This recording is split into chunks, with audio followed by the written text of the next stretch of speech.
ರಾಜ್ಯ ಕಾರ್ಯನಿರತ ಪತ್ರಕರ್ತರ ತುಮಕೂರು ಜಿಲ್ಲಾ ಘಟಕದ ನಿರ್ದೇಶಕರ ಚುನಾವಣೆಯಲ್ಲಿ ಅವಿರೋಧ ಆಯ್ಕೆ ಹಾಗೂ ಗೆಲುವಿನ ನಗೆ ಬೀರಿದ ಹಿರಿಯ ಪತ್ರಕರ್ತರಿಗೆ ಇಂದು ಹೆಲ್ಪ್ ಸೊಸೈಟಿ ಕಚೇರಿಯಲ್ಲಿ ಆತ್ಮೀಯವಾಗಿ ಸನ್ಮಾನಿಸಲಾಯಿತು. ತೀವ್ರ ಕುತೂಹಲಕ್ಕೆ ಎಡೆ ಮಾಡಿಕೊಟ್ಟಿದ್ದ ಜಿದ್ದಾಜಿದ್ದಿನ ತುಮಕೂರು ಜಿಲ್ಲಾ ಕಾರ್ಯನಿರತ ಪತ್ರಕರ್ತರ ಸಂಘದ ನಿರ್ದೇಶಕ ಚುನಾವಣೆಯಲ್ಲಿ ಉಪಾಧ್ಯಕ್ಷರ ಸ್ಥಾನಕ್ಕೆ ಅವಿರೋಧವಾಗಿ ಆಯ್ಕೆಯಾದ ಪಾವಗಡ ತಾಲೂಕಿನ ಹಿರಿಯ ಪತ್ರಕರ್ತ ಶ್ಯಾನ ಪ್ರಸನ್ನಮೂರ್ತಿ ಹಾಗೂ ನಿರ್ದೇಶಕರ ಸ್ಥಾನಕ್ಕೆ ಹೊಸದಿಗಂತ ಪತ್ರಿಕಾ ವರದಿಗಾರ ನಾಗೇಂದ್ರ ಅವರಿಗೆ ಹೆಲ್ಪ್ ಸೊಸೈಟಿ ಕಚೇರಿಯಲ್ಲಿ ಹೆಲ್ಪ್ ಸೊಸೈಟಿ ಅಧ್ಯಕ್ಷ ಮಾನಂ ಶಶಿಕಿರಣ್ ಶಾಲು ಹೊದಿಸಿ ಹೂಮಾಲೆ ಹಾಕಿ ನೆನಪಿನ ಕಾಣಿಕೆ ನೀಡಿ ಆತ್ಮೀಯವಾಗಿ ಸನ್ಮಾನಿಸಿದರು.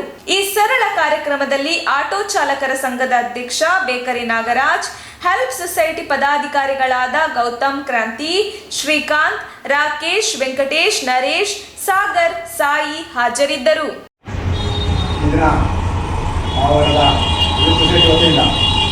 ತುಮಕೂರು ಜಿಲ್ಲಾ ಕರ್ನಾಟಕ ರಾಜ್ಯ ಕಾರ್ಯನಿರತ ಪತ್ರಕರ್ತರ ಸಂಘದ ಚುನಾವಣೆಯಲ್ಲಿ ಉಪಾಧ್ಯಕ್ಷರಾಗಿ ಅವಿರೋಧವಾಗಿ ಆಯ್ಕೆಯಾಗಿರ್ತಕ್ಕಂಥ ನಮ್ಮ ಭಾವದ ಹಿರಿಯ ಪತ್ರಕರ್ತರು ಹಾಗೂ ಶಾಲಾ ಶಿಕ್ಷಣ ಸಂಸ್ಥೆಗಳ ಮುಖ್ಯಸ್ಥರು, ಕನ್ನಡ ಸಾಹಿತ್ಯ ಪರಿಷತ್ನ ಉಪಾಧಿಗಳು ಆದಂಥ ಶ್ರೀಯುತ ಶಾಲಾ ಪ್ರಸನ್ನಮೂರ್ತಿ ಅವರು ತುಮಕೂರು ಜಿಲ್ಲಾ ಕಾರ್ಯನಿರತ ಪತ್ರಕರ್ತರ ಸಂಘದ ಉಪಾಧ್ಯಕ್ಷರಾಗಿ ಅವಿರೋಧವಾಗಿ ಆಗಿರೋದಕ್ಕೆ ನಮ್ಮ ಹೆಲ್ಪ್ ಸೊಸೈಟಿ ವತಿಯಿಂದ ಈಗಿನ ಸನ್ಮಾನ ಕಾರ್ಯಕ್ರಮವನ್ನು ಹಮ್ಮಿಕೊಂಡಿದ್ದೇವೆ.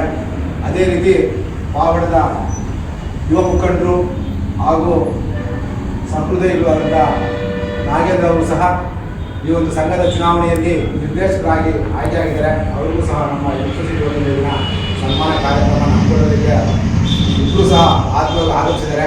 ಅವರಿಗೆ ನಮ್ಮ ಹೆಲ್ಪ್ ಸೊಸೈಟಿ ವತಿಯಿಂದ ಆದರದ ಸ್ವಾಗತವನ್ನು ಕೊಡ್ತೇವೆ.